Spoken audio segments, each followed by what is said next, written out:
Welcome, everybody, to If I May, a podcast with me, Kyle, an average guy with two of my average friends, Brent and Nick. We're going to be talking about whatever we want while interrupting as politely as possible. This is now episode 31. Let's go. Gentlemen, this just in. Reportedly, in Tokyo, local gangs have started using drones to transport drugs across the city. In response, the police are using net-carrying drones to try and capture these packets mid-air. The gangs are counterattacking with their own net drones to try and drop police drones. In a statement with the Tokyo police, they say they haven't had this much fun in years. What? There's no way they said that. I don't know if that's a real post or not, but that was. What's that from? What's that from? That's hilarious. I don't know. It says @international. This just came up on my Facebook wall from a former guy I knew in the dorms in college who's a veteran, but Nick, he just shares kind of goofy stuff like this. Yes, sir. Dude, that's hilarious. But, I've seen these drone shooting net things before, and that's hilarious. If that is true, that the gangs are transporting drugs, so the police did drone shooting, shooting drones, and then they just got their own. That's fantastic. Yeah, I think it's just safer. What needs to happen here? What needs to happen is that the gangs in retaliation, or the police in retaliation to the net drones that the gangs are doing to get their net drones, need to get a bigger net drone until eventually it's just flying helicopters, like Megazord style, giant helicopter drones with nets trying to catch all the other drones in their nets. Or you get a quad drone. No, you get a quad drone set up. You know how for the Olympics a couple years ago, they had the drone lights display? You do something similar to that, except now it's a bunch of net drones, so they can just poof, and an entire area of the sky is just blotted out by drone nets. That'd just be ridiculous. All right, yes. Sorry I hijacked the start of our podcast, but it was new information to me and needed to be shared with the people. New information, also a new year. We're officially into 2019. I think with that, I think it'd be funny if we just or not funny, but I think it'd be kind of cool to go through what our New Year's resolutions are for this year. If I may, are our New Year's resolutions funny to you, Kyle? Yeah, no, I take my goals very seriously.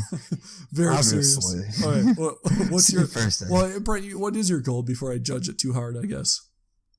Okay, so I had an initial goal, and it didn't work already. I already failed, and I'm only 16 days in. So I originally was thinking over Christmas, I was looking at Facebook, and every day you get a bunch of, hey, it's this person's birthday, happy birthday say happy birthday.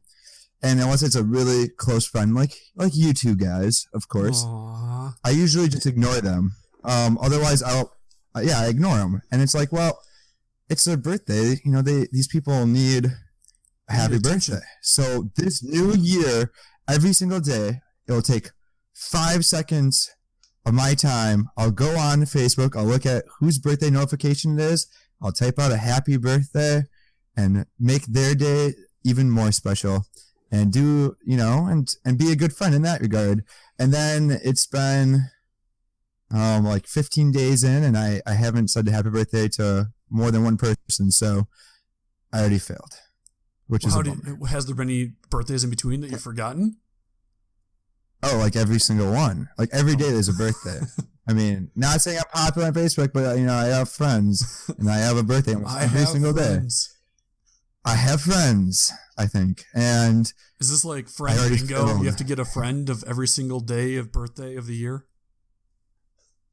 I feel like I almost have that already. February 29th, that person must be very hard to get. Put that in your friend collection. I have a cousin. Ooh, I have a cousin, so I'm already hooked in.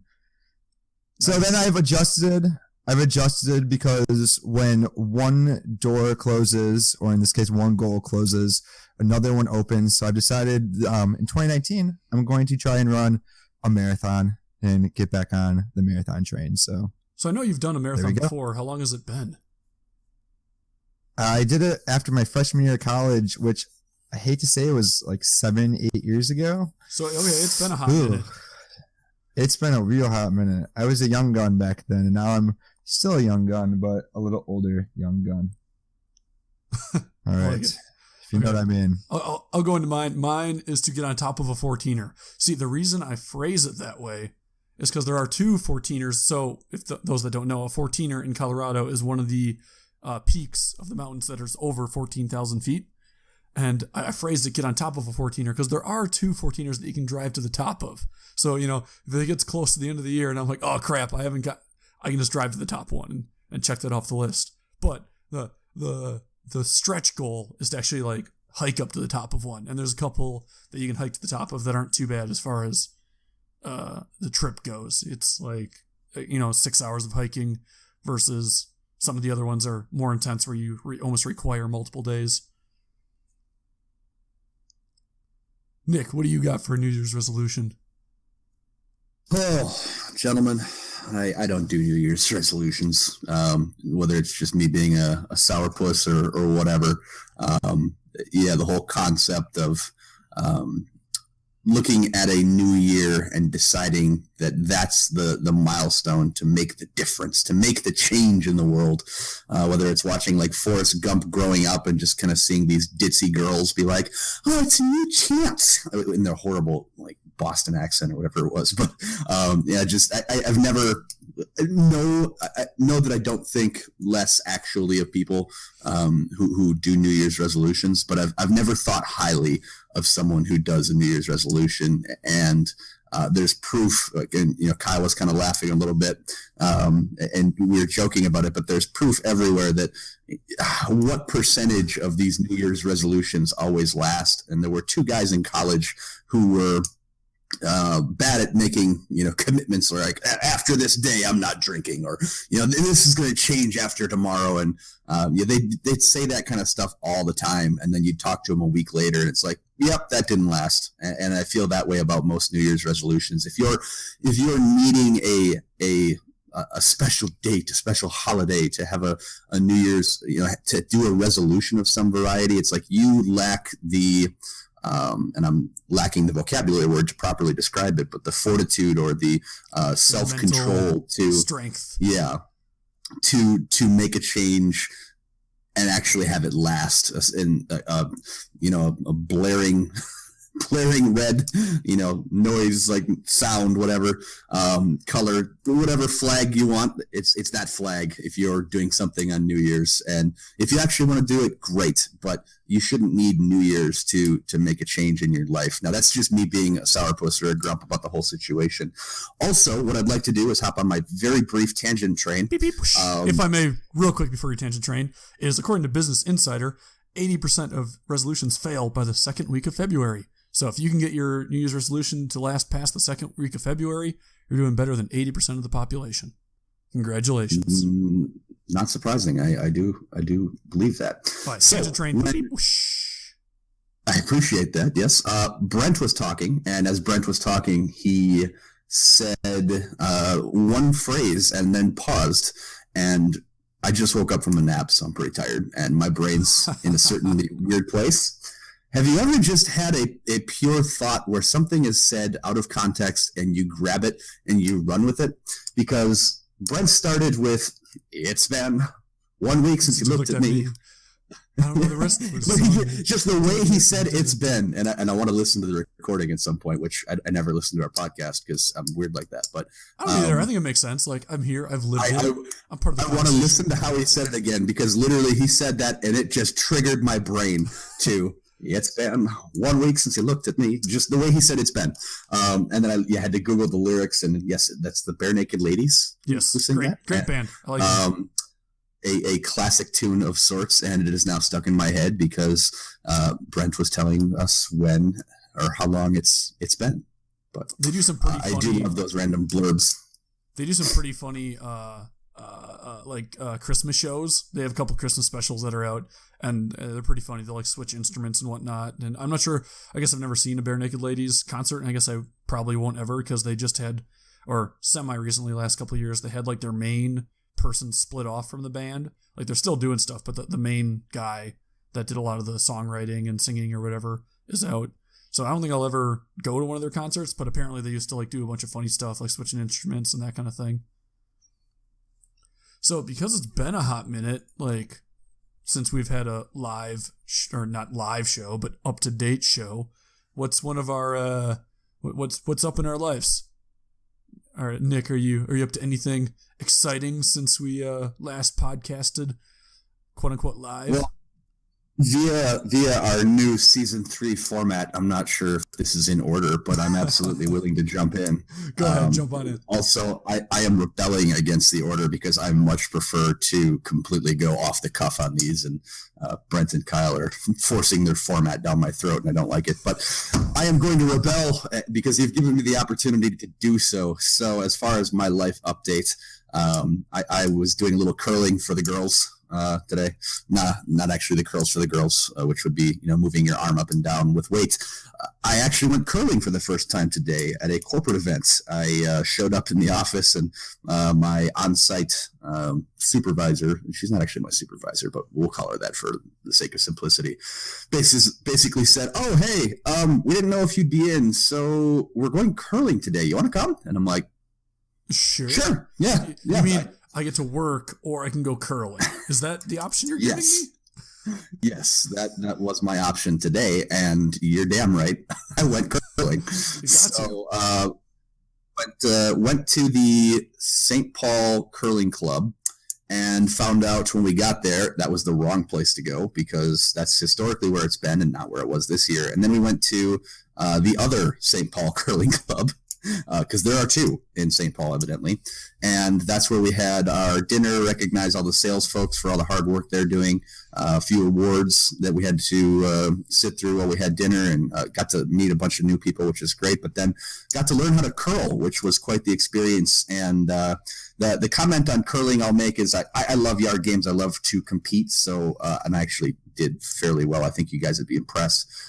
Yeah. But we'll have to have Brent at some point, because Brent's actually been curling at least at a college high club level. Because I think Brent had to step away.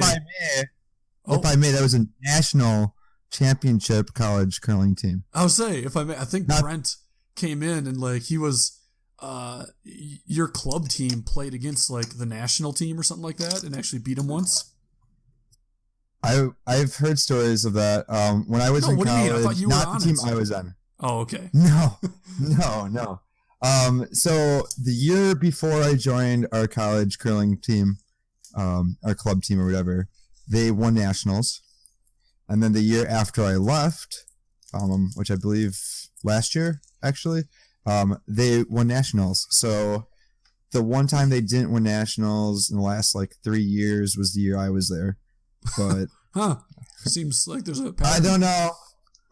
I could see. I will say though, when I went to one tournament, one Bonspiel, as they call them, and I was undefeated in tournament play. I've never lost in a Bonspiel event. Wouldn't that imply you won? I have. I've never lost. Every game I've played in at like an actual tournament, I've never lost. However, in club league, it's almost the opposite. I almost have never, like when you play in a league, like a bowling league or golf league or whatever, like curling league, I almost never win. So it balances out somewhere. So like, I feel like there's something there in that. Cause like for me, I know Nick and I as well, I guess Brent, you did as well. We played broomball.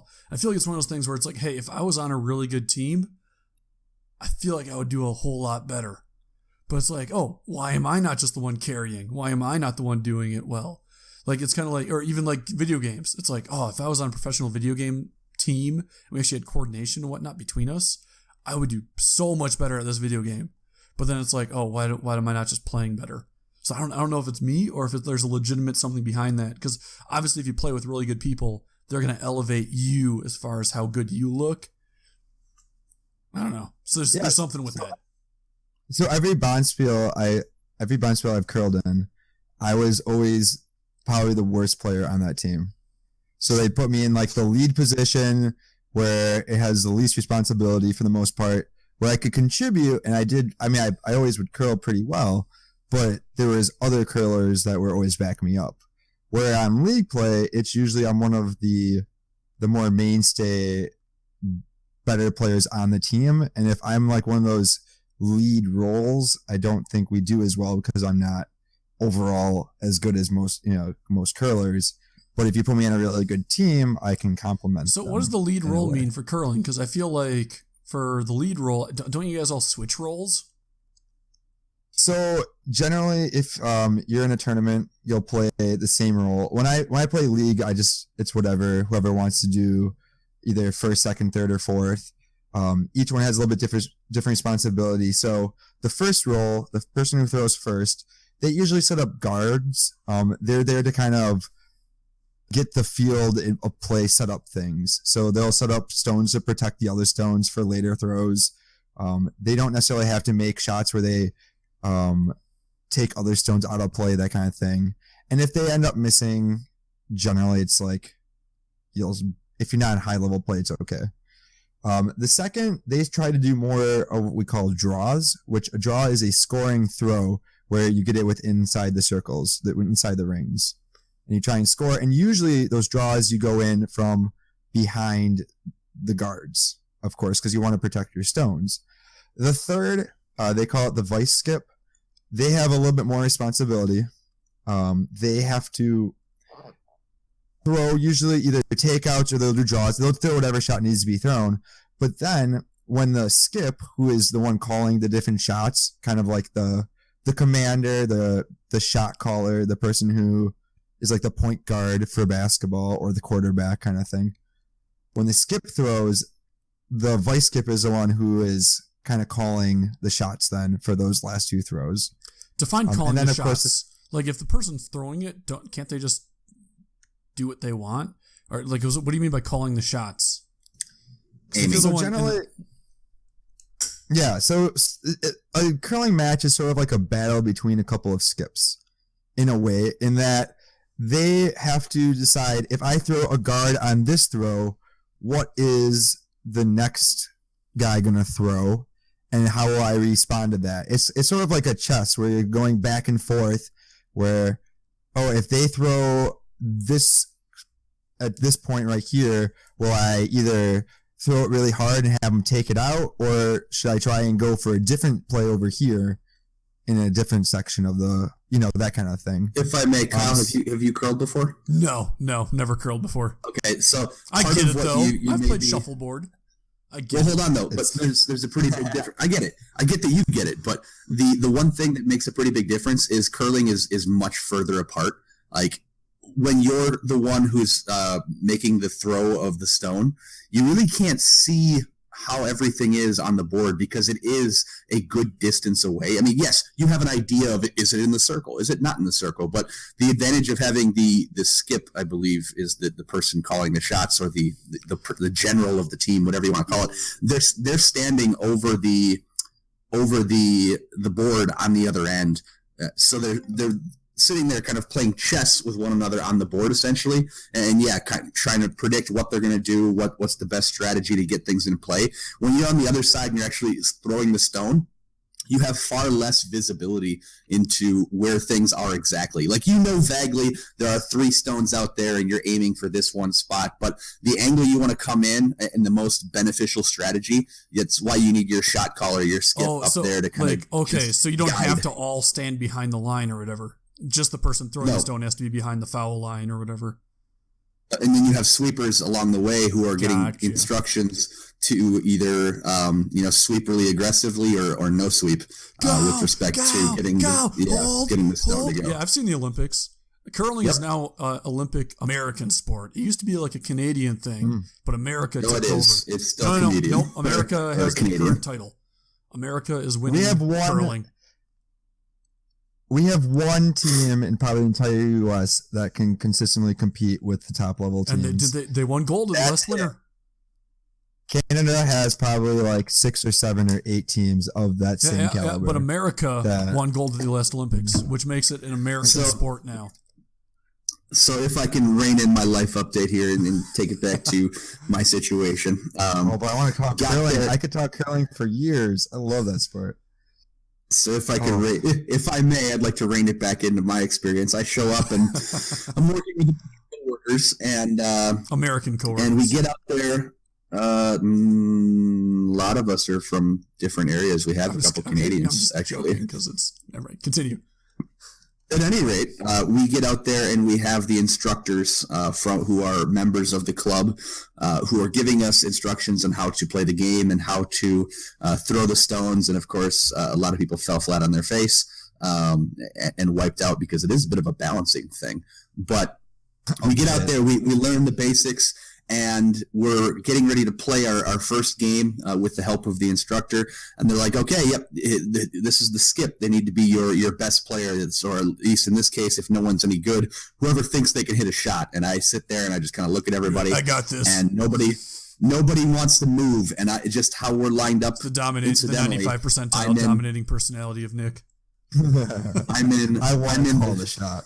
I'm in the first thrower's position, and I just kind of look at everybody, and nobody says anything. And I'm just sitting here, and the first thrower's like, even the instructor was like, okay, yep, you want your person who doesn't know what they're doing and is horrified of throwing this thing, they're going first.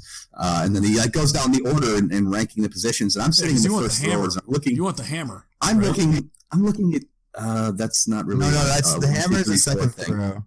Okay, never mind. Yeah. It's the fourth throw from the team that goes second. That's the last rock. But yes, you do want that. But I'm looking around and nobody wants to move, and I'm just like, all right, we'll see how it goes. And I've never thrown, so I'm not gonna set my expectations too high. I go out and my first stone is in the circle. It's not in the middle or anything amazing, but it's in the circle. First throw ever. That was good. Crazy. It's a good start. Yeah. Did you put a little spin on it, or just go for the straight shot? There is no straight shot in curling. Not that's good anyway. You have to put spin on it. If you're just to throw in a clarification, curling you will throw a straight shot if you're trying to take out a stone. So if you want to knock someone's stone out of the way and you throw it really, really fast and really hard, and you throw it accurately, it will go straight. But the slower it goes, the more curl. That's the general gist. Curl is a term with respect to, like, if you were golf, a slice spin, or a spin. You got spin. Yeah. Mm-hmm. Yeah. Well, the fact that it's called curling was a learned thing to me. Where curling is the terminology of it. Okay. At any rate, I go out, I land my first one in, and then the second one had too much power on it and hit the back wall. Didn't take out the first one. Everyone else went, and nobody even got it in the circle.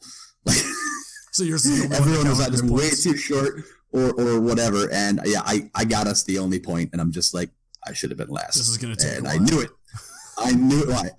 We weren't trying to even score. Even we didn't complete a full game, even just because everyone was so awful. But had a lot of fun. First to score a point ties. We played a tie. We don't play to win. This is a team building activity. We went up and down the sheet a few times, and we took a beer break, and then we came back, and a lot of the people in our group didn't come back, so it was more kind of, okay, who actually wants to play? And then resorted into new groups, and in between sorting in those new groups, a few people were taking some test shots, and I went to the far side just to receive, to make sure the rocks didn't hit the wall hard or hit the whatever the foot thing's called where you push off of. But I'm there receiving tiles, and the guys throwing who wanted to play on the other end didn't get one in the circle. And then it was just me on the other end to throw back at them. And I started to go, and all but one of the 8 rocks I threw were in the circle. And I'm just kind of looking at everyone like, I should have been the hammer. Yeah. So did you end up winning? What was the final score there? Well, we never completed a game. Like I said, this was in between games, just throwing to practice. Going for participation. Okay. Yeah, we never played a complete game. The first game, our team ended up being ahead, and then we took the beer break, and the people who didn't want to play just kind of left or went to go socialize.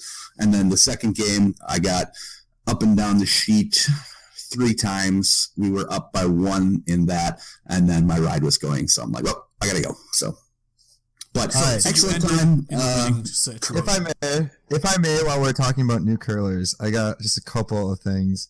For intramurals, which was even less legit than normal league play. I mean, it was literally, I would get a team of people who have never, ever played. And then instead of having instructors from a club teach them, I taught them. And it was my first year curling. So it was basically one of those blind leading the blind kind of things. The key, if you're playing with somebody who's never curled before, is if you can get it into the circle at all, you win. Then you have a good chance of winning that round. Like, as long as you can, like, get it in any shot in the circle is a great shot, because it's just really hard if you don't know how to throw the right weight to get it into the right circle. And I just want to quick, before we jump on to whatever's next, the best new curler, the most funny new curler that I've ever seen was my father. We did a family thing last year for a Christmas party where we went and did something like you did for your work, Nick. And my dad, bless his heart, I think he didn't quite understand that equipment was actually really important. And many times he'd go up to throw, and you know how they give you those sliders to help you slide and get a good throw off. My dad, I don't think, realized the need. Yeah, you put them on your feet, and it's like a Teflon that you put on your feet, and it helps you glide across the ice so you can get a good controlled shot off. My dad either forgot or did not believe in using those. And a couple of times we'd try going on the ice, and he'd push off, and he just wouldn't go anywhere. And he would just like throw the rock. He just like would push off, stop, and then just nothing. Yeah, because you don't want to muscle it, right? You want to like use your legs and then like release it, kind of thing, right? It was great. And then a couple of times he maybe would put the slider on, but then he'd forget to have the stabilizer, the thing that you hold on to help keep you from falling over.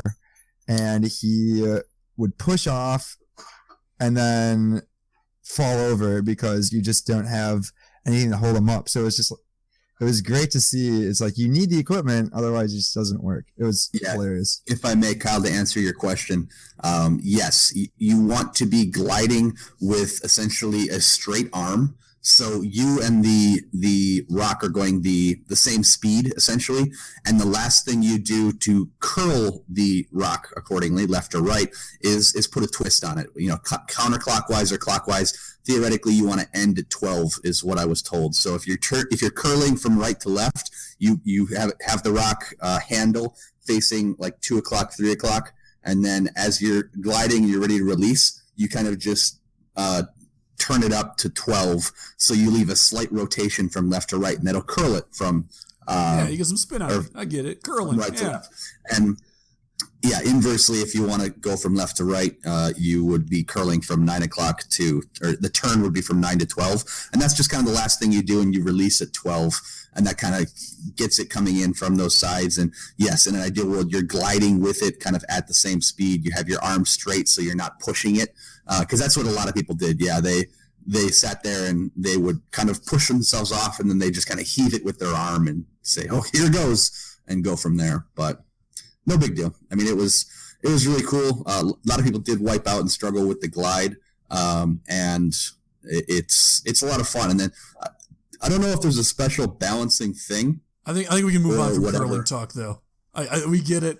I don't think we need to go a full deep dive into the If I May listeners on how to curl. One thing for my life update is, number one, I did get a haircut, although we're not doing video for this podcast because of technical difficulties. I did get a haircut. I also got a dog. His name is Zane. He is a little bit over 1 year old. He is a mix of something from the shelter. We just got him from the Longmont Animal Shelter. And he's a pretty cool guy. Pretty chill. He surprisingly no biting up of anything, no major issues in general. The one thing is he did kind of nip at a kid when we were the first day we had him, and there was 2 kids riding by on scooters, and apparently he freaked out a little bit and nipped at one of the kids. So it's that's not good, but he hasn't really done anything since then. So yeah. But besides that, we're able to let him roam the house during the day. He does whine a little bit, but that's been going down more and more. The first day I let him home, I set up my laptop and recorded him to see what he would be doing. And oh my God, he was howling and whining for 3 hours straight. And I was I am so sorry, neighbors. Hopefully everybody's at work. But yeah, he's been doing that less and less. I think today I had the stream going, and it was only first of all, he didn't whine until I was gone for a good 10 minutes. And when he did whine, it was only for 15 minutes to maybe half hour. And then he just figured out that it's not going to do anything. And then he sat on the couch and whatnot for the rest of the day. So yeah, Zane's a pretty cool guy. When we get video up and running again, we'll have to introduce him. Yeah, I feel like whining is one of those things that if it doesn't do much for you, it gets tiring. It's like when or also with babies and crying, it's, if a baby cries, if you just let it cry for a little bit more, like eventually you'll realize that that doesn't get it what it wants. Granted, I don't know anything about babies, so if that advice is wrong or that fact is wrong, there's a basic psychology behind that, yes. I don't know. Do you guys know if either of your dogs had issues like that when you first had? Because it's like, I know a lot of the stuff I was seeing online was like attachment issues or whatever, or that anxiety, kind of thing. Anxiety, but it's like, dude, like you've known me for a day. There's no way you're that attached to me. Yeah, if I may, it's more. It's not to take away from you and Juliana, certainly, but it's more just a people thing. Certain dogs and certain breeds attach to people more aggressively.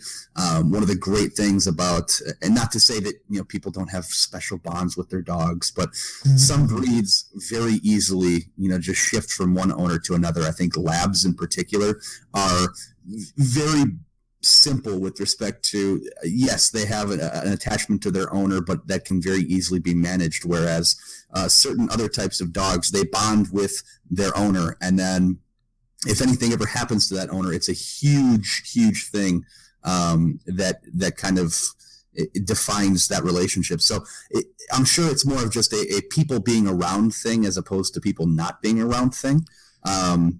But as far as the whining, what I did for Ghost as a puppy, and this is different because Ghost was a puppy, she would whine as most puppies do. And I actually had her in her kennel at night because it was just me in a queen bed. What I would do is I'd have her kennel face me on the bed so she could see me when I was sleeping. And that was the only way she'd relax.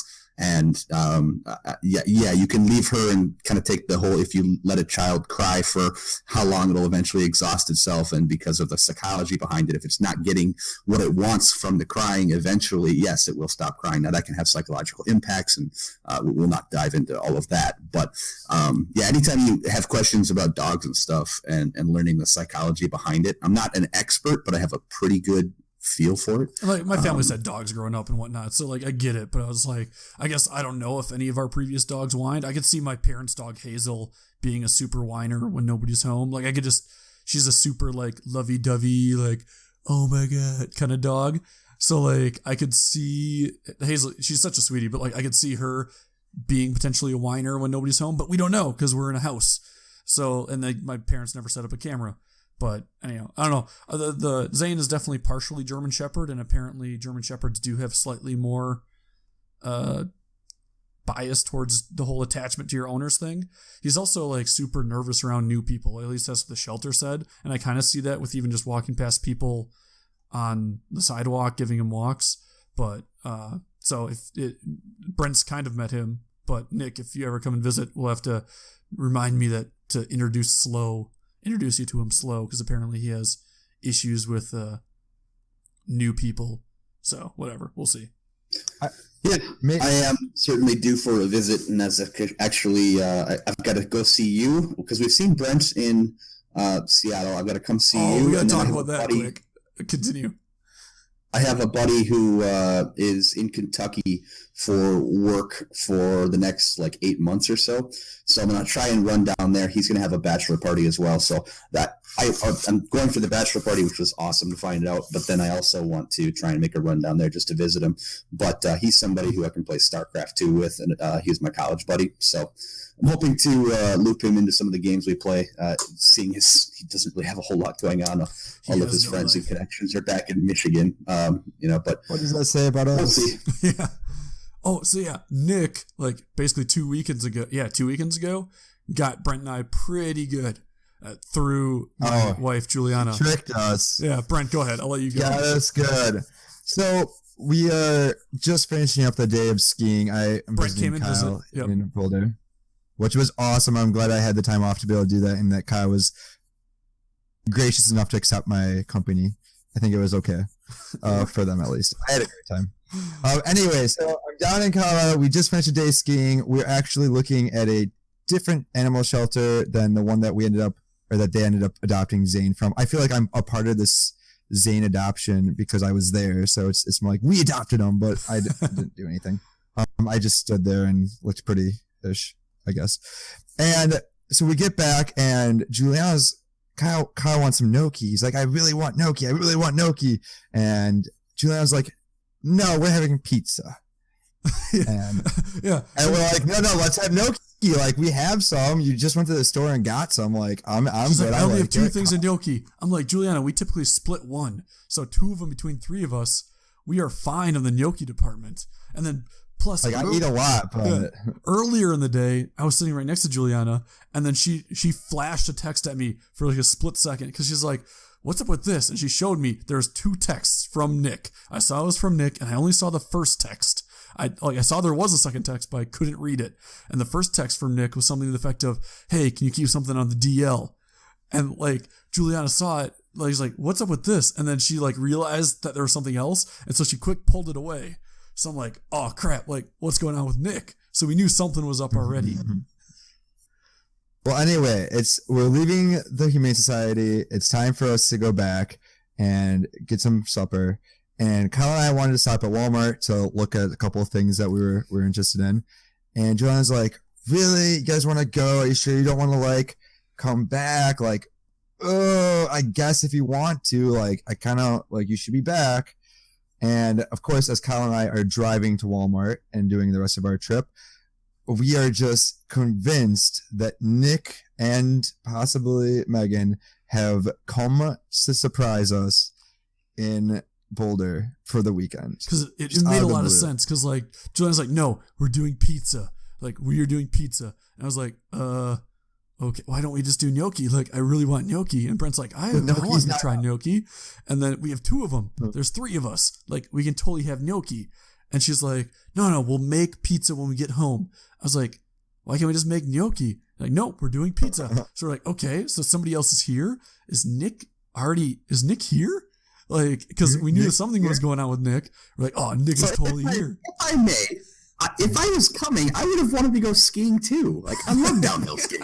Well, we figured you worked. We figured you were working and that you had to come after work or you took a half day and you couldn't make it and regrettably you couldn't make the skiing. But if we just thought of every single reason as to why it was you that was here and not any other possible surprise. And then when we got home too, we were like, okay, like, where's the pizza? Because we thought you were going to be there, like, waiting. Because one of the texts from Nick was also because Brent was texting Nick to try to, like, squeeze it out of Nick as we were going.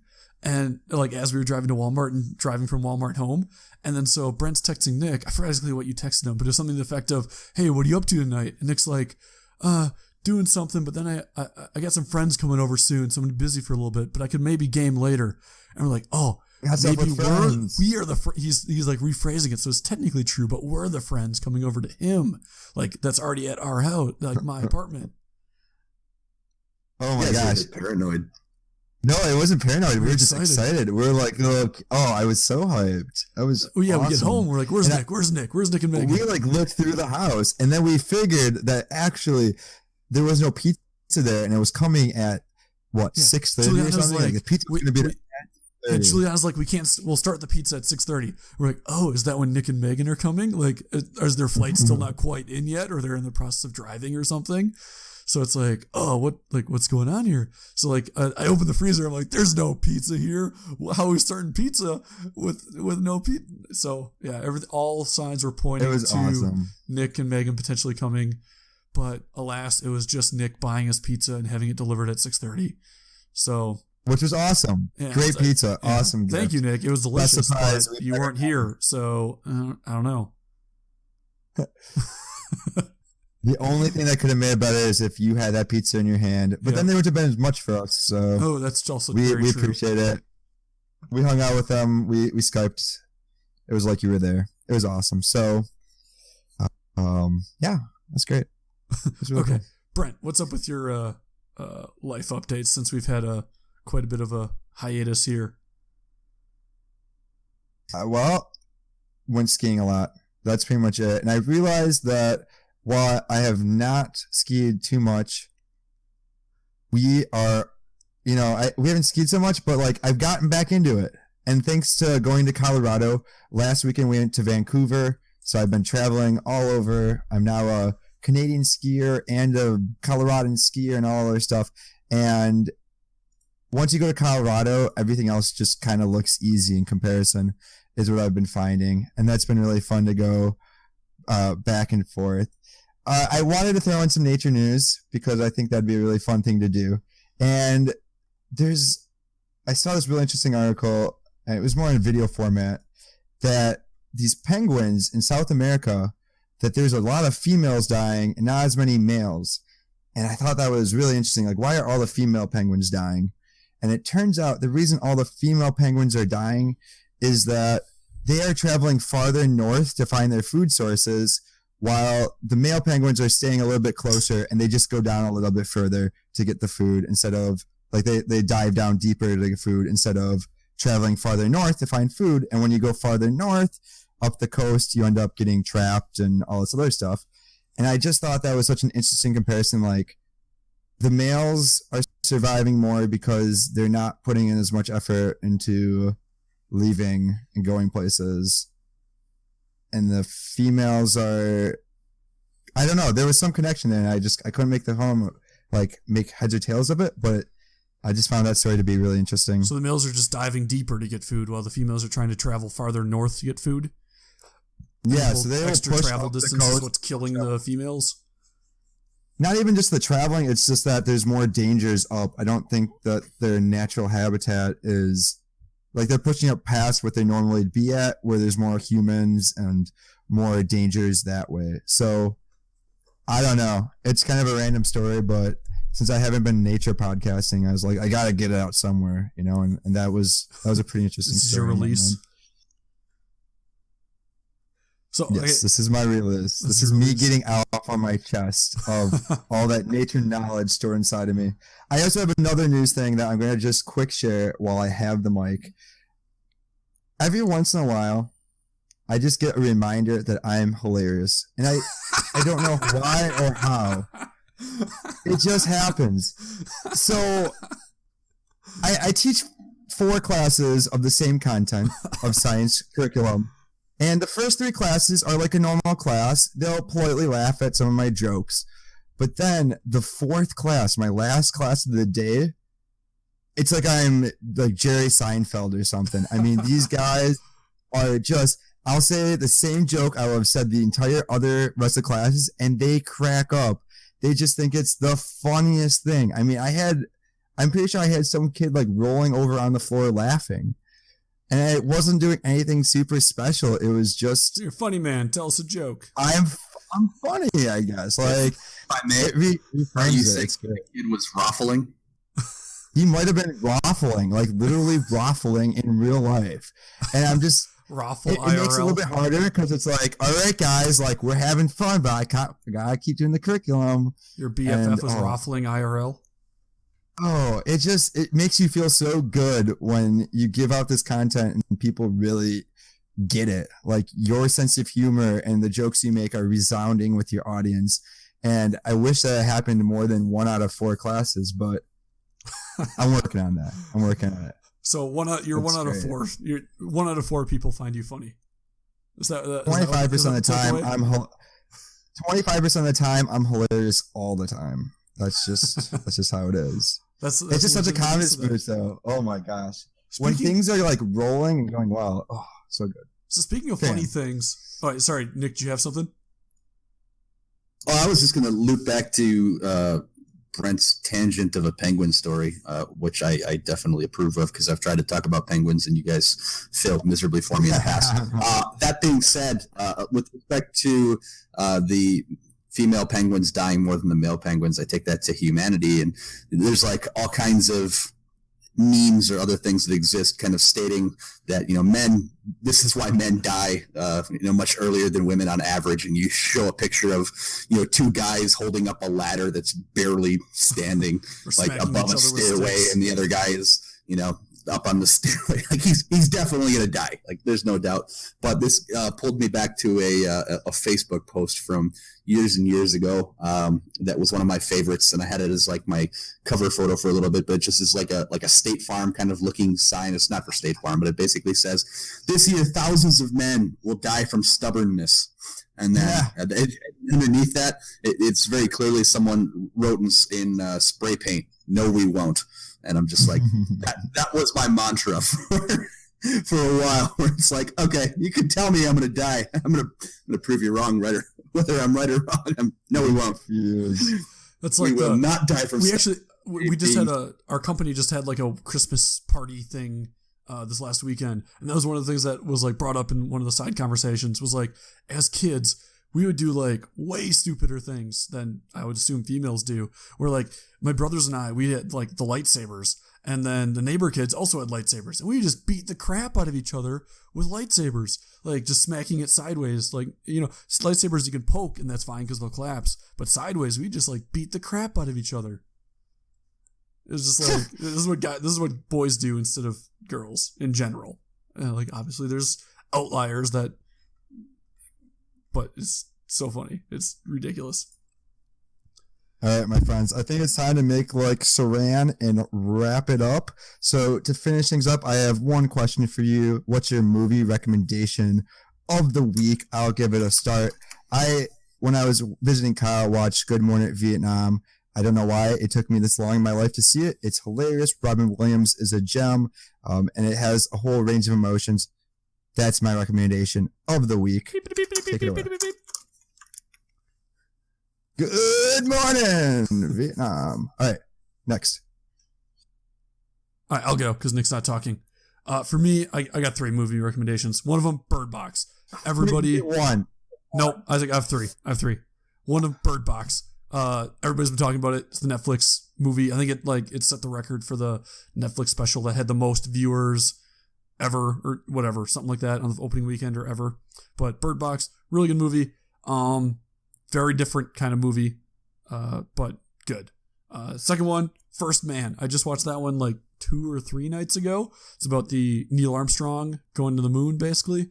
And I thought it was going to be more of like a space, kind of like an Apollo 13 kind of style thing. But it was actually a little bit more personable. It like kind of showed Neil Armstrong and how like, yeah, he was a really great guy as far as the stuff he did. But there's a darker side to him. And like kind of it showed more of his life struggles, not life struggles, but like life background going into it. And then my third movie, if people could stop moving the teleprompter, is Spider-Man Spider-Verse. It's a new animated movie that just came out, and it's a really awesome twist on Spider-Man. So if you like Spider-Man at all, you will love this movie. You should definitely check it out. That's actually the Spider-Man one I really want to see. Nick, I feel like you saw a couple of good movies recently of different caliber. Goodness. Different calibers. Wow. I remember the last couple of movies you told us about, and they both seemed very interesting. I can only remember one offhand. I saw Aquaman. That was a very good movie. That surprised me. I thought that was going to be that's pretty good. Yeah, DC has done a horrendous job, frankly, of trying to compete with Marvel for the superhero movies. And this one, they seem to have given the story its necessary arc. They gave it enough time. Like these are stories that are being so rushed to fit the perfect movie formula. And the perfect movie formula comes up at about just shy of 2 hours as far as an attention span. I think this one was closer to 2.5 and really gets into a nice arc. And there's a great mix of different things happening, enough intrigue from different areas. I kind of called the ending as far as the format just because I overanalyze movies. But I really enjoyed it. A lot of great action scenes. Aquaman is not the let's say it's a PG word I can use. The pushover of the DC universe like he used to be in the cartoons and everywhere else. I'll put it on record. I've always been a semi-Aquaman fan. I always thought he was really cool. I just didn't know anything about him because I never read comics really at all. But I was always after SpongeBob. After SpongeBob, I really couldn't take Aquaman too seriously, which isn't fair because I mean it's just a stupid show. But Very good movie. Really enjoyed it. I have a soft spot for redheads, and the lead lady is a redhead. No, it's a fake red, which like an Ariel Disney red, but it worked for her. It was all right. She did well.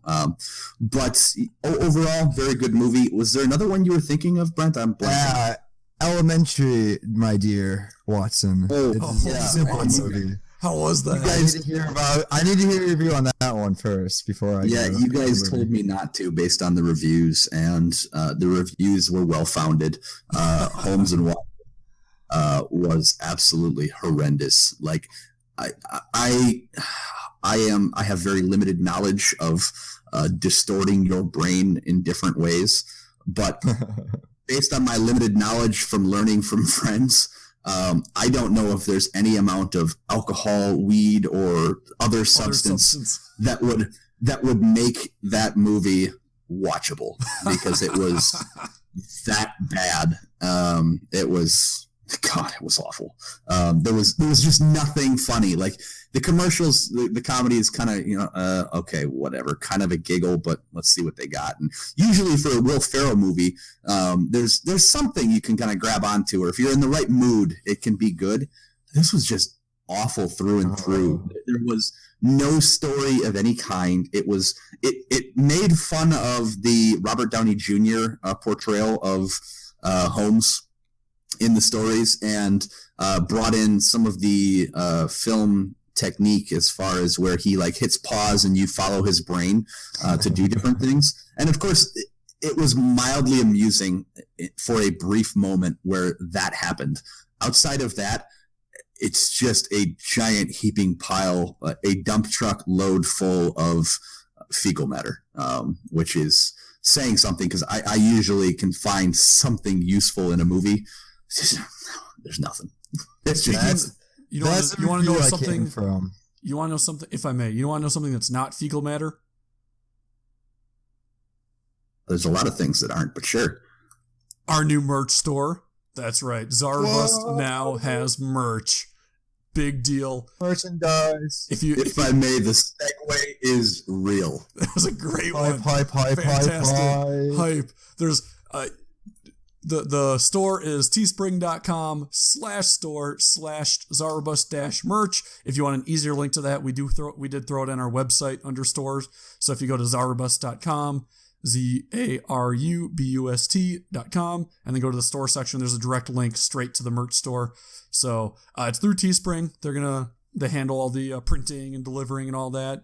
But we got some merch out for you guys. So if anybody's interested, hop on there. If you guys are interested in free shipping, the coupon code is Free Ship Z, all one word. So FREESHIPZ. So the first 25 people to order merch under that coupon code will get some free shipping for your merch. So if you're interested, check it out. We pretty much, whatever prices they recommended us to price our stuff at, we dropped it down at least $2 or $3 to $5, depending on what the item was. So we're trying to make it so that way you guys can get merch as easy as possible. So if you're interested, check it on out.